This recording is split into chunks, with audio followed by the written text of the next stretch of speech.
following and following, and that's why we are always backwards. It is high time that we stop following and be on our own. That's my message to Africa. Now, Africa is the richest continent in terms of mineral resources. But the poorest of the poor, the wretched of the earth, live in Africa.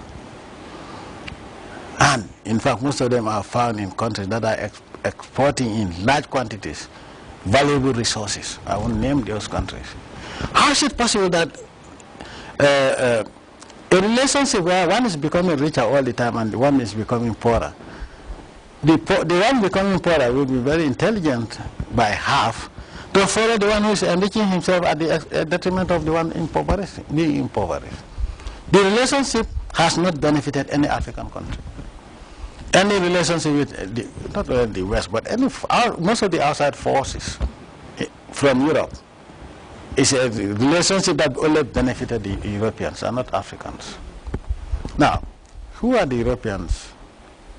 By the color of their skin, that they should always teach Africans what to do. From colonialism to now, they think that they are the gods of Africa, that they should tell us what we should do. And Gambia is saying no to that. So, if you realize that if you don't dance to their tune, they call you a dictator. Yes. Elections will never be fair unless the opposition they sponsored wins the election. Then the elections are free and fair. But then they impose this idea of term limit. And in most European countries, members of the Western Bloc, there is no term limit. Okay, but also, they have monarchies in almost all the European countries. Oh, that's normal. Oh, that's royalty. And a member of the royal family can go on a honeymoon that can build 10,000 schools in Africa. That's normal. But an African who is a monarch say, oh, this is the same to Africa. He's an absolute monarch. Whatever he says is bad. Even buying a plane is bad. He shouldn't do that. And they spend 4 billion or more than 4 billion pounds on celebrations. And the African president spends $2 million for his birthday, and it was headline news because they created the psyche, created their mouthpiece, the Western news media, to propagate their ideology that we Africans must listen to them, and this is unacceptable. So, going back to the question as to whether other Africans should follow suit, I think it is in our best interest to follow what benefits us. If you follow something that is always keeping you backwards, I don't think you are being intelligent or doing service to the people to follow. Colonialism or neo-colonialism in any form should be kicked out of Africa. That's my belief, because it's not bringing us anything but disgrace, but humiliation and insult.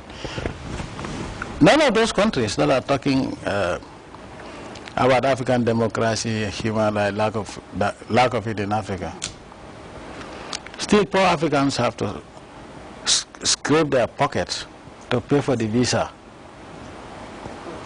When during the time of the vampire called the empire, when people like him were younger, and they used to look up to the Empire Day.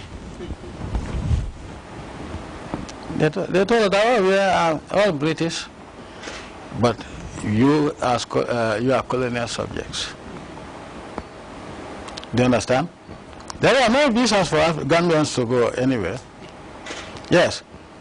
After independence, they say, oh, now visa. And the visa is not free. You pay. Now, who was giving them visas when they were coming to Africa and they were hungry? So if you have a relationship where you are always all the time feeding me, I will say, hey, you're my best friend. And when I have more than enough and you don't have, I tell you, oh, you cannot come to my home without calling me. Is that fair? Are we genuine friends? No. Africa's relationship with the West has been Africa losing and the West gaining, and that will continue as long as we do not take a stand.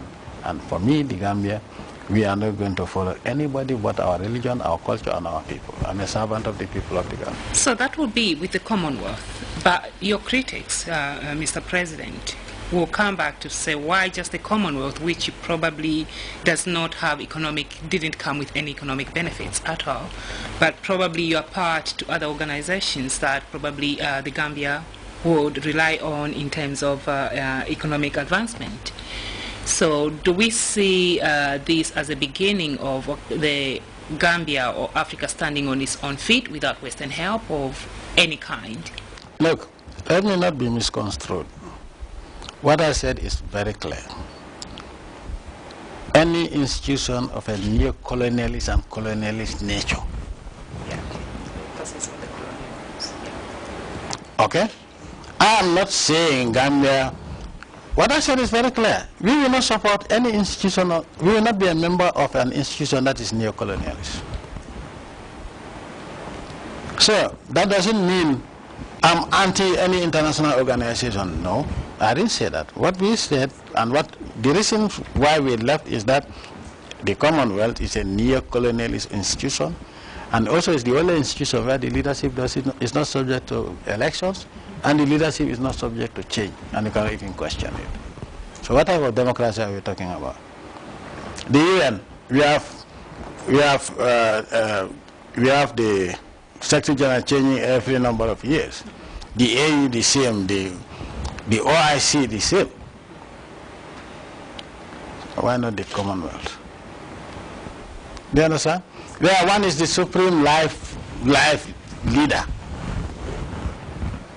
Do you think the British will say you're only just getting at the British?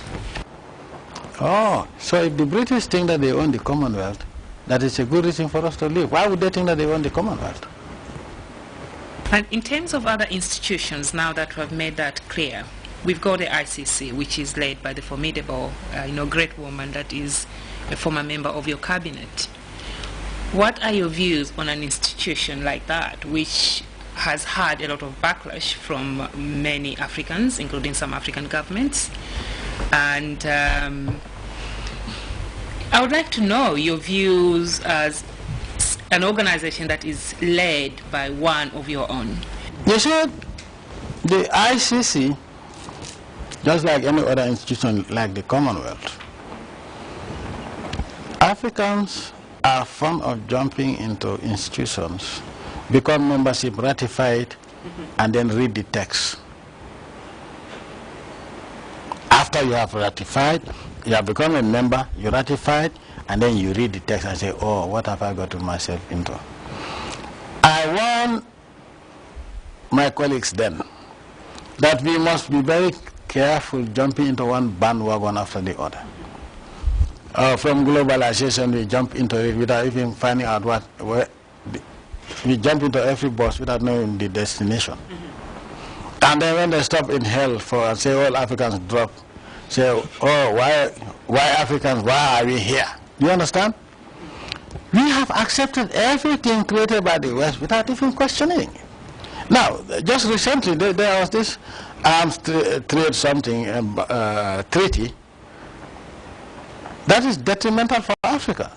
Because what it's saying, all these countries that are pushing Africans to be members and ratify, they are all nuclear armed countries. And they still hate Africa, they are racist, and they are eyeing our resources. And then you tell Africans to join an institution that say, oh, Africans cannot buy arms. Do you understand? But coming back to the ICC, now in every institution, there is what is good about it and what is bad about it. But I'm not also speaking as an African, as a Gambian, and as a Muslim. But more importantly, I'm speaking as an African. We, Africa, the African continent, constitute one of the largest blocs in the ICC, and for which ICC came on its feet very quickly and took root. Now, I made it very clear that before we